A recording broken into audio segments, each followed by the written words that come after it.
Hi guys! Ngayon, tuturuan ko kung paano mag-create ng bootable flash drive using Rufus for Windows installation. Type nyo lang tong Windows 11 download. Click nyo lang to. Ayan. Scroll nyo lang. Ayan. Select download. Windows 11. Click nyo lang yan. Then confirm. Wait nyo lang. Select lang kayo ng language, then select itong English International. Confirm. Wait nyo lang. Ito siya.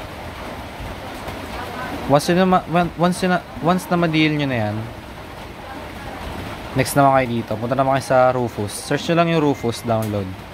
Then click nyo lang to. Scroll down nyo lang. Ayan. Click nyo lang tong unahan. Nasa unahan na link. Once na ma-download nyo na yan, punta na kayo ng Rufus.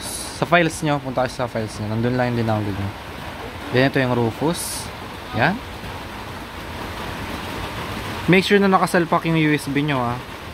Ayan, yan yung USB ko. Boot selection. Yan. Select nyo lang. Tapos, ito na. Select nyo, tapos mapupunta kayo sa files nyo. Then hanapin nyo yung dinownload nyo yung Windows. So, ito siya lalabas. Sa image option, ayan, standard Windows installation. Partition scheme, GPT. Ayan. Meron dyan MBR. Yung MBR kasi pang older version siya. Target system. Ayan. So, volume level. Label. Boot drive.